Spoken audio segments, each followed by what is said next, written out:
परिचय।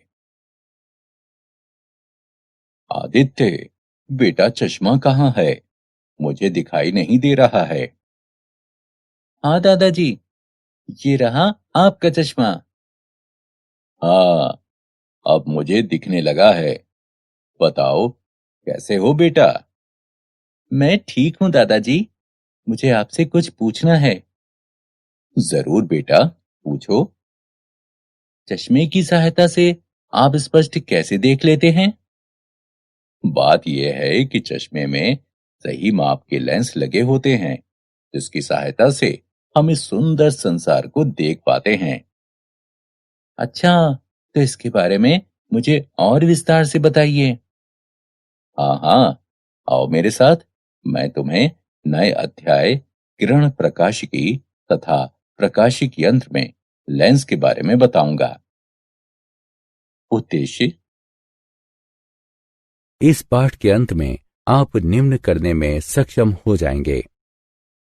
गोलीय सतहों से अपवर्तन की व्याख्या करना, लेंस बनाने वाले सूत्र का उपयोग करना, अपने लेंस सूत्र का उपयोग कर प्रतिबिंब का स्थान ज्ञात करना, प्रिज्म से होकर अपवर्तन की व्याख्या करना, प्रिज्म द्वारा प्रकीर्णन की व्याख्या करना, मानव नेत्र के कार्य की व्याख्या करना, सूक्ष्मदर्शी के कार्य की व्याख्या करना, दूरबीन के कार्य की व्याख्या करना, गोलीय सतहों तथा लेंस द्वारा अपवर्तन, गोलीय सतहों पर अपवर्तन। दिए हुए चित्र में दो माध्यमों को पृथक करने वाले एक उत्तल अपवर्तक सतह को दिखा रहा है। मान लीजिए कि अपवर्तक सतह पर पी ध्रुव है तथा सी गोलीय केंद्र है। मान लीजिए कि विरल तथा सघन माध्यम में अपवर्तनांक क्रमशः n1 तथा n2 है। मान लीजिए कि वस्तु O उत्तल अपवर्तक सतह के मुख्य अक्ष पर एक प्रकाश बिंदु है। सतह पर बिंदु A से आपतित किरण OA के अपवर्तन के बाद अभिलंब NAC की ओर मुड़ जाती है तथा AI की दिशा में जाती है। दूसरी किरण OB सतह पर लंबवत आपतित होती है तथा अपवर्तन के बाद सीधी गुजरती है। दोनों अपवर्तित किरणें बिंदु I पर मिलती हैं, जो बिंब O का वास्तविक प्रतिबिंब है। बिंब तथा प्रतिबिंब दूरी के पदों में माध्यम के अपवर्तनांक तथा गोलीय सतह की वक्रता त्रिज्या के बीच संबंध इस प्रकार है। n2 बटा b घटा n1 बटा u बराबर n2 घटा n1 बटा r।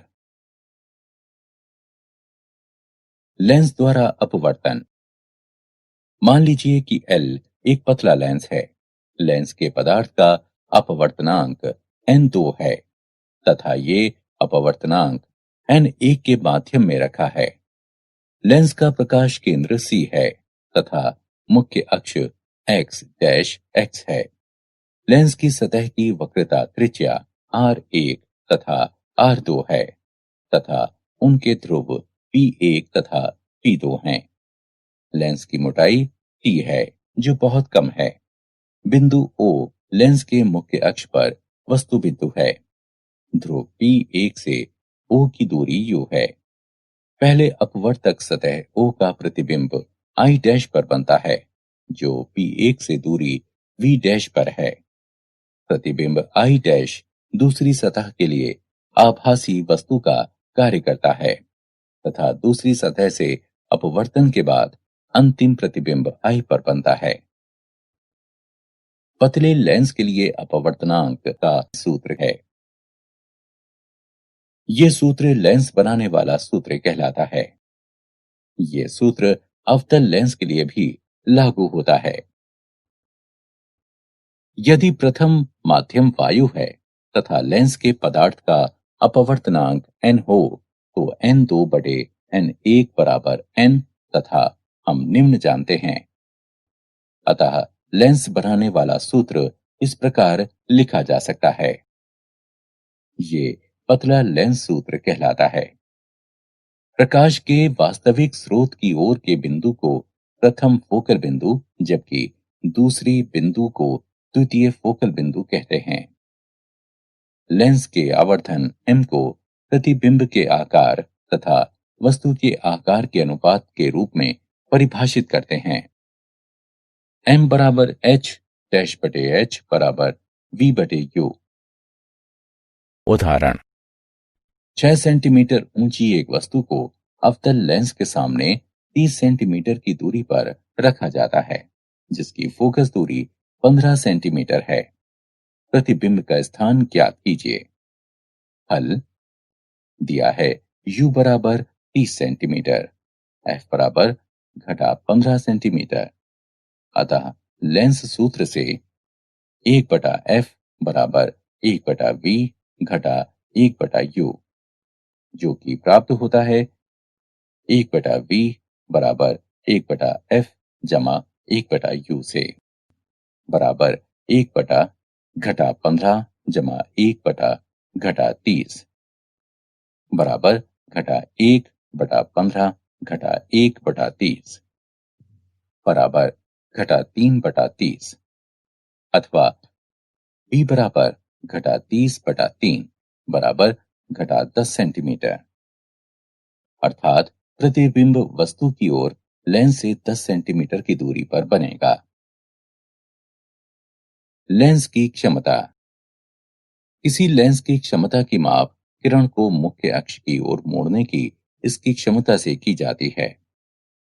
लेंस L2 की फोकस दूरी लेंस L1 से कम है, अतः लेंस L2 किरणों को L1 से ज्यादा मोड़ता है।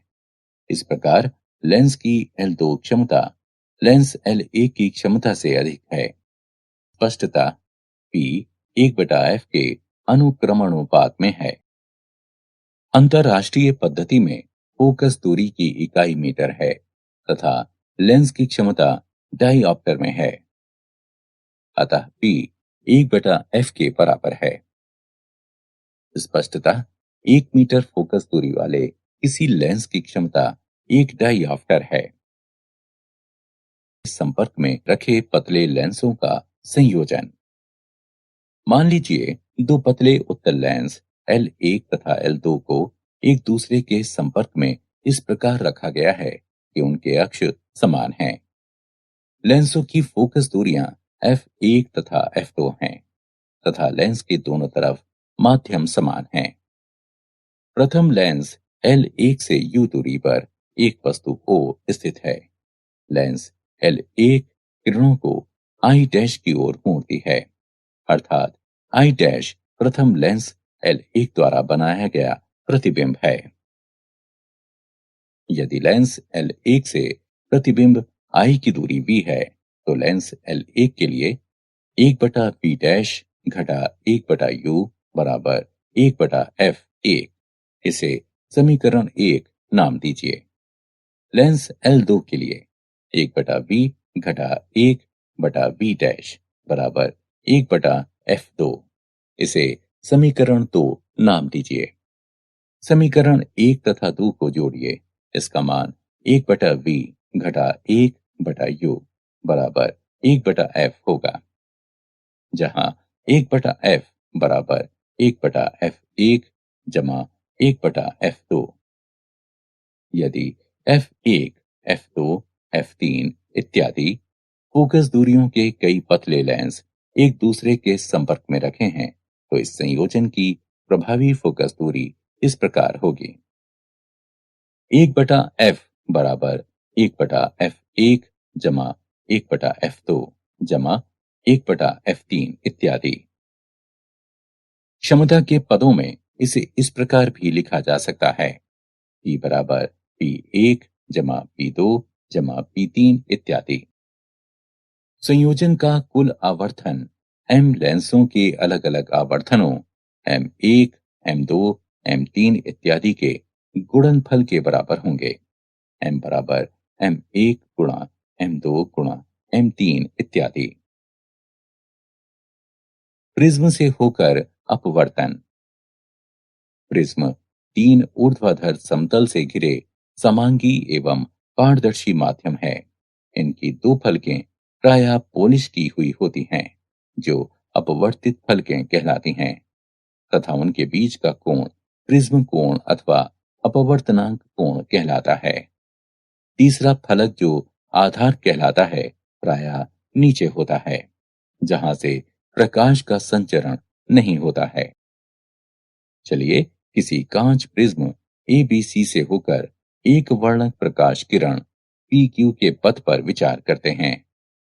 एबी फलक पर जब किरण कांच में आपतन कोण आई से प्रवेश करती है, तो ये क्यू पर अपवर्तन कोण R1 से अभिलंब की ओर मुड़ जाती है तथा फलक AC से R पर टकराती है।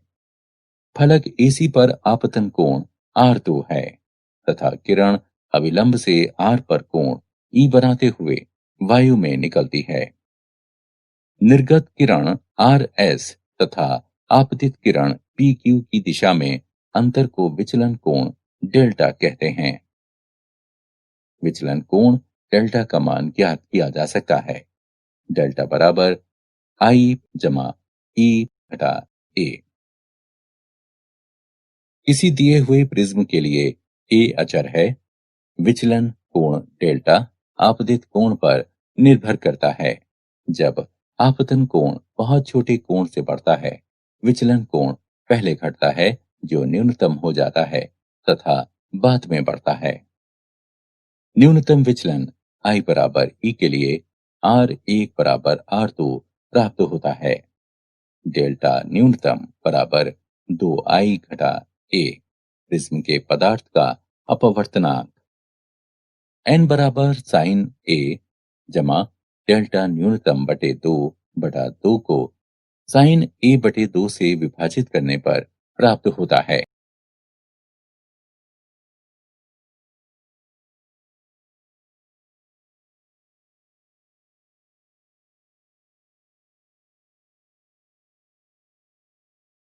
प्रिज्म द्वारा परिक्षेपण।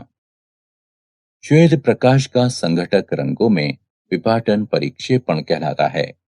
रंगों के घटक क्रम में इस प्रकार प्राप्त होते हैं: बैगनी, नीला, आसमानी, हरा, पीला, नारंगी और लाल। बैंगनी प्रकाश के विचरण कोण अधिकतम तथा लाल प्रकाश के न्यूनतम होते हैं। अतः जब श्वेत प्रकाश प्रिज्म में प्रवेश करता है, तो भिन्न रंगों की किरणें भिन्न दिशाओं में अपवर्तित होती हैं तथा इसलिए भिन्न भिन्न दिशाओं से आती हुई प्रतीत होती हैं। श्वेत प्रकाश के परिक्षेपण पर न्यूटन के क्लासिक प्रयोग। सर आइजक न्यूटन द्वारा किया गया प्रयोग। उन्होंने दूसरे प्रिज्म P2 को एक अन्य प्रिज्म P1 के सामने उल्टा करके इस प्रकार रखा कि पहले प्रिज्म P1 से निर्गत किरण प्रिज्म P2 पर पड़े, तो प्रिज्म P2 से निर्गत किरण श्वेत प्रकाश होगी। सूर्य प्रकाश के कारण होने वाली कुछ प्राकृतिक घटनाएं। इंद्रधनुष। ये पृथ्वी के वायुमंडल में उपस्थित जल की बूंदों द्वारा प्रकाश के परिक्षेपण का एक उदाहरण है। ये घटना जल की गोलीय बूंदों द्वारा अपवर्तन तथा आंतरिक परावर्तन के संयुक्त प्रभाव के कारण होती है। प्राथमिक इंद्रधनुष। जब सूर्य का प्रकाश जल की बूंदों पर पड़ता है, तो भिन्न भिन्न किरणें भिन्न भिन्न विचलन कोण बनाती हैं। जब किसी किरण का दो अपवर्तन तथा एक आंतरिक परावर्तन होता है, तो प्राथमिक इंद्रधनुष बनता है। लाल किरण की तीव्रता अधिकतम 42 डिग्री तथा जामुनी किरण की तीव्रता 40 डिग्री होती है।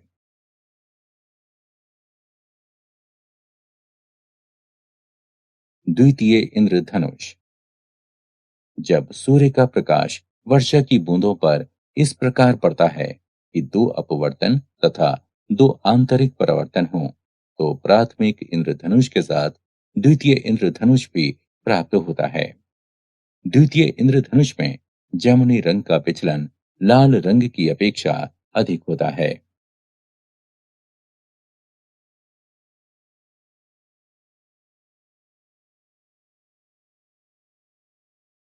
प्रकाश का प्रकीर्णन।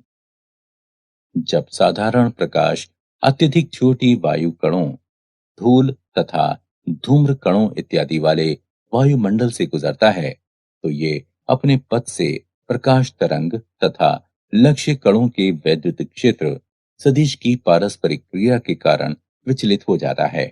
ये घटना प्रकीर्णन कहलाती है तथा विचलित प्रकाश को प्रकीर्णित प्रकाश कहते हैं।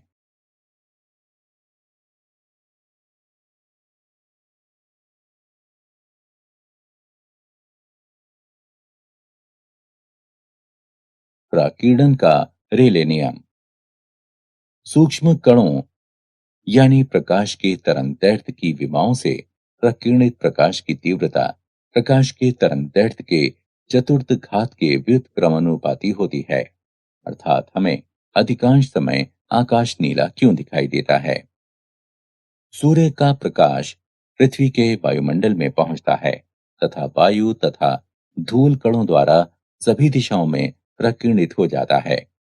नीला प्रकाश पृथ्वी के वायुमंडल में छोटे अणुओं द्वारा सभी दिशाओं में प्रकीर्णित होता है। नीले रंग के प्रकाश में अन्य रंगों की अपेक्षा अधिक प्रकीर्णन होता है क्योंकि इसकी तरंगदैर्घ्य छोटी होती है जो कम दूरी तय करती है। यही कारण है कि हमें अधिकांश समय आकाश नीला दिखाई देता है।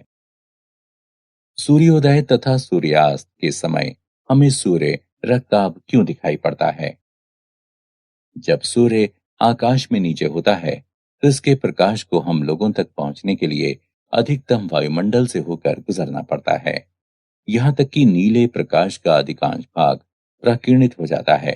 सिर्फ लाल रंगों का प्रकाश ही सीधे हमारी आंखों तक पहुंच पाता है।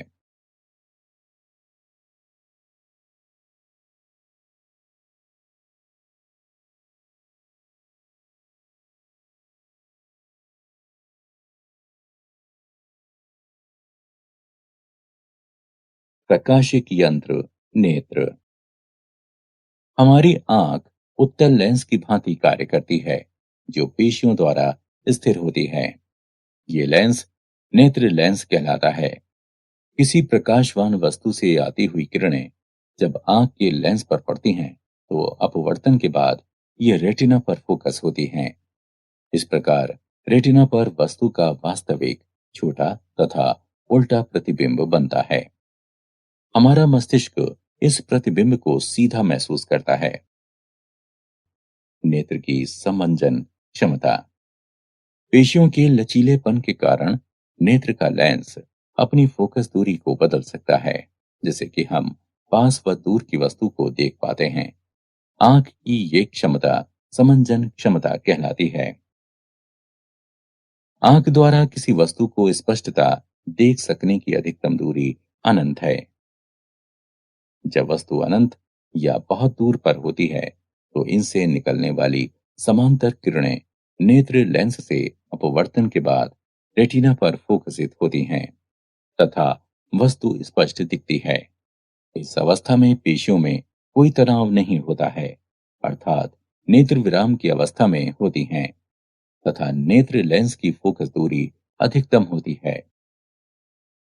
जब वस्तु नेत्र लेंस के पास होती है पेशियां लेंस की अपवर्तक सतहों की वक्रता को बढ़ाने या घटाने के लिए सिकुड़ती हैं।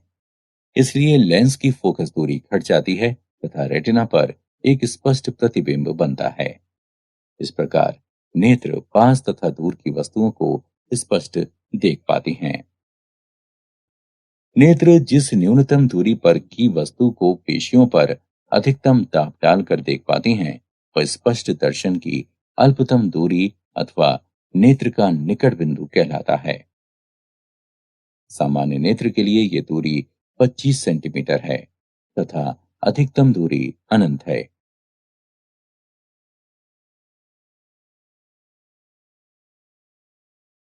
प्रकाशिक यंत्र, नेत्र। पुतली। पुतली का कार्य नेत्र में प्रवेश करने वाले प्रकाश की मात्रा को नियंत्रित करना है। जब प्रकाश अधिक होता है तो पुतली स्वभावतः सिकुड़ जाती है तथा जब प्रकाश मंद होता है तो पुतली अपने आप विस्तारित हो जाती है। ये प्रक्रिया अनुकूलन कहलाती है। दृष्टि की संवेदनशीलता। जब नेत्र किसी वस्तु को देखते हैं तो नेत्र के सामने से वस्तु को अचानक हटा लेने के बाद रेटिना पर बन रहा वस्तु का प्रतिबिंब अचानक गायब नहीं हो पाता है। यह अनुभव लगभग 10वें सेकंड की लघु अवधि तक भी होता रहता है। इसे दृष्टि की संवेदनशीलता कहते हैं। वो स्थान जहां पर दृग तंत्रिका नेत्र में प्रवेश करता है प्रकाश के प्रति असंवेदनशील होता है तथा ये काला धब्बा कहलाता है।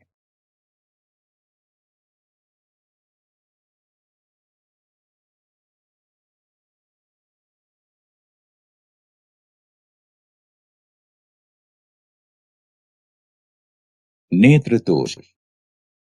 निकट दृष्टि अथवा मोयोपिया। मायोपिया नेत्र का एक ऐसा दोष है जिसमें व्यक्ति केवल पास की वस्तु को देख पाता है किंतु दूर की वस्तु को स्पष्टता नहीं देख पाता है। इस दोष का कारण है नेत्र लेंस की फोकस दूरी का कम होना, नेत्र की गोलाई का फैलना। उपचार। इसे दूर करने के लिए उपयुक्त फोकस दूरी का अवतल लेंस प्रयोग किया जाता है। दूर दृष्टि अथवा हाइपरमेट्रोपिया। हाइपरमेट्रोपिया नेत्र का ऐसा दोष है जिसमें व्यक्ति केवल दूर की वस्तुओं को देख पाता है किंतु पास की वस्तुओं को स्पष्टता नहीं देख पाता है। इस दोष का कारण है नेत्र लेंस की फोकस दूरी का बढ़ना, नेत्र की गोलाई का सिकुड़ना। उपचार। इस दोष को दूर करने के लिए उचित फोकस दूरी के उत्तल लेंस का प्रयोग किया जाता है।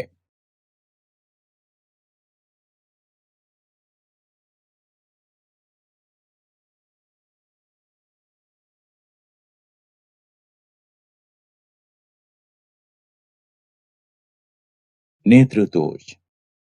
प्रेसबायोपिया। बढ़ती उम्र में नेत्र लेंस फोकस दूरी को बदलने की अपनी क्षमता खो देती हैं। इसके परिणाम स्वरूप नेत्र का निकट बिंदु दूर विस्थापित हो जाता है तथा दूर का बिंदु अधिक पास आ जाता है जिससे कि नेत्र पास की वस्तु तथा दूर की वस्तु को नहीं देख पाते हैं। नेत्र का ये दोष प्रेसबायोपिया कहलाता है। इस दोष को द्विफोकल लेंस के प्रयोग द्वारा दूर किया जाता है। एस्टिग्मेटिज्म। नेत्र का ये दोष जिसमें समान दूरी की क्षैतिज तथा ऊर्ध्वाधर वस्तुएं रेटिना पर फोकस नहीं हो पाती हैं, एस्टिग्मेटिज्म कहलाती हैं। एस्टिग्मेटिज्म दोष का उपचार सिलिंड्री या बेलनाकार लेंस के प्रयोग द्वारा होता है।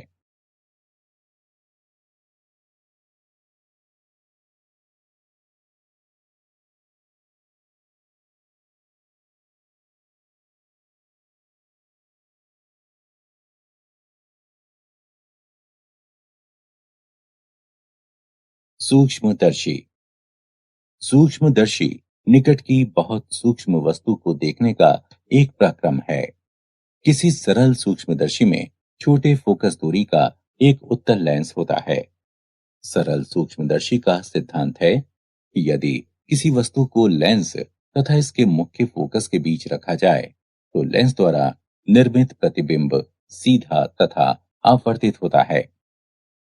किसी सूक्ष्मदर्शी की आवर्धन क्षमता m बराबर d गुणा 1/f घटा 1/v जब अंतिम प्रतिबिंब दर्शन की अल्पतम दूरी पर होता है अर्थात v बराबर d तो m बराबर 1 - d/f।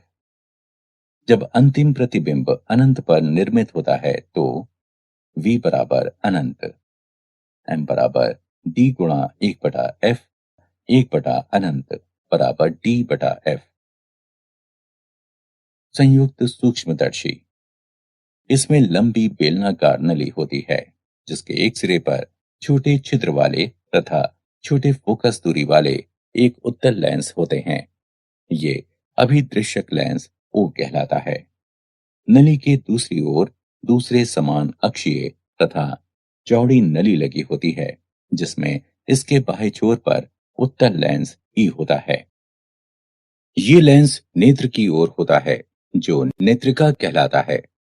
नेत्रिका की फोकस दूरी तथा द्वारक अभिदृश्यक की तुलना में बड़ा होता है।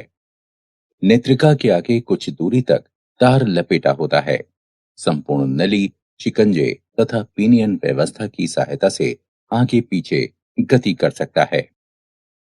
संयुक्त सूक्ष्मदर्शी की आवर्धन क्षमता m बराबर घटा b शून्य बटा u शून्य गुणा d बटा f e जमा d बटा v e। यहाँ चिन्ह पूर्ववत रखा गया है।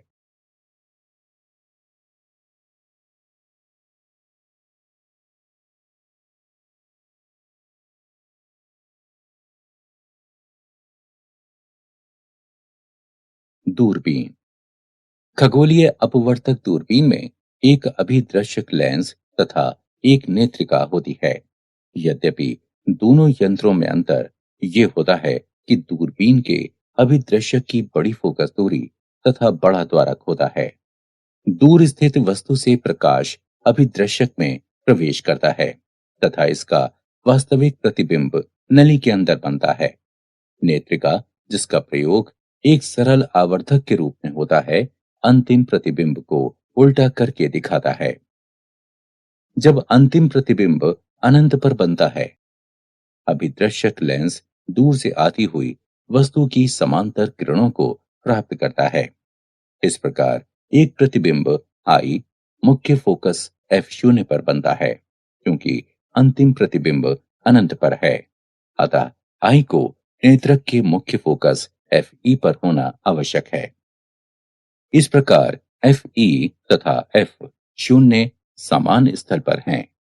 सामान्य समंजन में किसी दूरबीन की आवर्धन क्षमता प्रतिबिंब द्वारा नेत्र पर निर्मित कोण तथा सीधे वस्तु द्वारा बनाए गए कोण के अनुपात में होती है, जबकि बिंब तथा प्रतिबिंब दोनों ही अनंत पर होते हैं।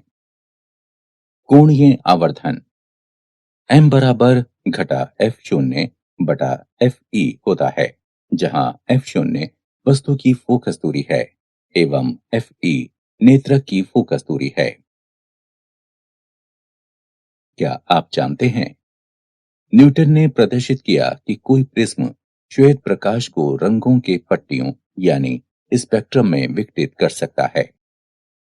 हब्बल आकाशीय दूरबीन की सहायता से सबसे दूर की गैलेक्सी का पता लगाया गया है।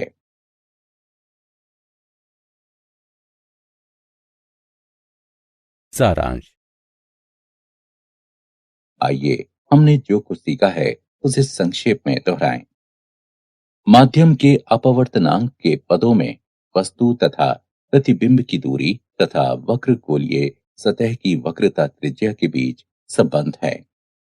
n2 बटा v घटा n1 बटा u बराबर n2 घटा n1 बटा r। लेंस निर्माण के सूत्र ये हैं। पतला लेंस सूत्र है लेंस की आवर्धन m बराबर v बटा u। लेंस की क्षमता p बराबर 1/f मीटर में डायोप्टर d।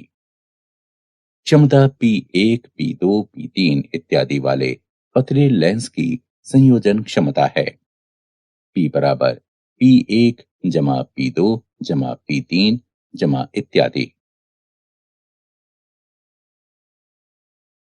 प्रिज्म के पदार्थ का अपवर्तनांक n बराबर साइन a जमा डेल्टा न्यूनतम बटा 2 को साइन a बटा 2 से भाग देने पर प्राप्त होता है, जहां a प्रिज्म का कोण तथा डेल्टा m न्यूनतम विचलन है। श्वेत प्रकाश का संघटक वर्णों में विपाटन परिक्षेपण कहलाता है। सूक्ष्म कणों प्रकाश के तरंग दैर्ध्य की विमाओं से प्रकीर्णित प्रकाश की तीव्रता प्रकाश के तरंग दैर्ध्य के चतुर्थ घात के व्युत्क्रमानुपाती होती है, अर्थात आई 1/लैम्ब्डा की घात 4 के अनुक्रमानुपाती होती है। मायोपिया, हाइपरमेट्रोपिया, प्रेसबायोपिया तथा एस्टिग्मेटिज्म आंख के दृष्टि दोष हैं। सूक्ष्मदर्शी की आवर्धन क्षमता m बराबर d गुणा 1 बटा एफ गुणा 1/v। संयुक्त सूक्ष्मदर्शी की आवर्धन क्षमता m बराबर घटा v शून्य बटा u शून्य गुणा d बटा एफ ई जमा d बटा वी। दूरबीन का कोणीय आवर्धन है m बराबर घटा f शून्य बटा एफ ई, जहां f शून्य बिंब की फोकस दूरी है तथा एफ ई नेत्रक की फोकस दूरी है।